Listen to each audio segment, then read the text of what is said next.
मध्य प्रदेश में 2023 के विधानसभा चुनाव की जंग जीतने के लिए बीजेपी ने अपने अलग अलग राज्यों में विधायकों को मोर्चे पर उतार दिया है। ग्वालियर में भी उत्तर प्रदेश और बिहार से विधायकों का दल विधानसभाओं की से दावेदारी करने वाले उम्मीदवारों की जमीनी हकीकत को तलाश रहा है। इन मेहमान विधायकों की रिपोर्ट के आधार पर ही उम्मीदवारों का चयन पार्टी फॉर्म पर किया जाएगा।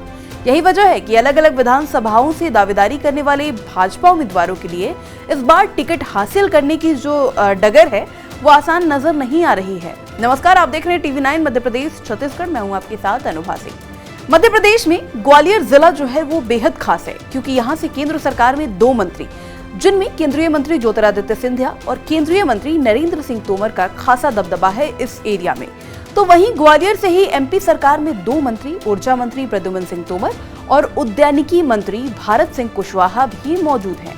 ऐसे में उनके समर्थकों के लिए इस बार जो टिकट की जो दावेदारी है उसमें बेहद खलबली देखने को मिल रही है। इसलिए भी खलबली है कि बीजेपी पार्टी आलाकमान ने पहले ही साफ कर दिया है कि किसी भी दावेदार को विधानसभा क्षेत्र में परफॉर्मेंस के आधार पर ही टिकट दिया जाएगा। तो वहीं प्रवासी विधायकों ने भी ग्वालियर की सभी विधानसभा सीटों पर डेरा डाल लिया है। ऐसे में प्रवासी विधायक अंदरूनी तौर पर क्षेत्र के कार्यकर्ताओं के बीच पहुंचकर दावेदारों की नब्ज टटोल रहे हैं। हमारा यहाँ पर जो भेजने का मूल उद्देश्य है वो संगठन के कार्यकर्ताओं के साथ मिलजुल कर, और यहाँ पर जो कार्यकर्ताओं ने संघर्ष किया है, लंबे समय से पार्टी का काम खड़ा किया है, उनसे संपर्क करना और उनसे कुछ सीख लेना। हम लोगों को तो यहाँ ट्रेनिंग के लिए भेजा गया है, तो उस ट्रेनिंग के लिए हम आए।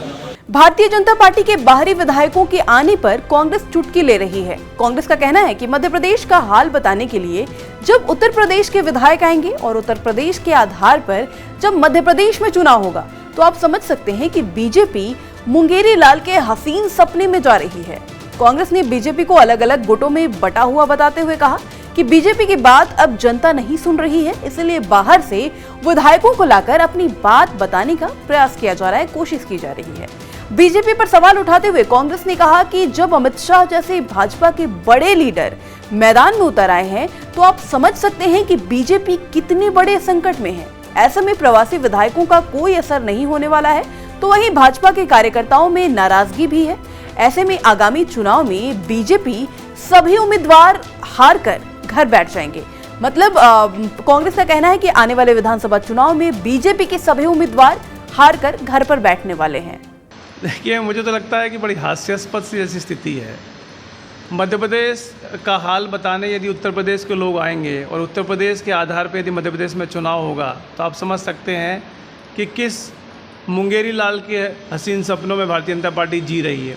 यहाँ के हालात, मुझे लगता है जो बाहर से भारतीय जनता पार्टी के विधायक आए हैं हर विधानसभा में, वो सिर्फ़ और सिर्फ इसलिए लाए गए हैं कि यहाँ जिस प्रकार से सिर्फ उटव्वल है मध्य प्रदेश में भाजपाइयों के बीच, नाराज भाजपा, शिवराज भाजपा, महाराज भाजपा जिस प्रकार से गुटों में बढ़ गई है, तो यहाँ के व्यक्ति की तो कोई बात सुनने को तैयार नहीं। तो मुझे लगता है कि बाहर के व्यक्ति को लाके अपनी बात बताने का प्रयास किया जा रहा है। बहरहाल बाहरी राज्यों से आए बीजेपी विधायक जोरों शोरों से अपने प्रयासों में लगे हुए हैं और कार्यकर्ताओं को स्वयं की जीत के अनुभव बताने के साथ एकजुटता का पाठ पढ़ा रहे हैं। ऐसे में अब सवाल खड़ा होता है कि पिछली बार भी बीजेपी ने इसी तरह का फॉर्मूला आजमाया था, लेकिन 2018 के चुनाव में कांग्रेस की सरकार बनी थी। बीजेपी सरकार बनाने में सफल नहीं हो पाई थी। फिर 22 विधायकों के साथ केंद्रीय मंत्री ज्योतिरादित्य सिंधिया 2022 में बीजेपी में शामिल हो गए और कांग्रेस की सरकार गिर गई और बीजेपी सत्ता के सिंहासन पर बैठ गई।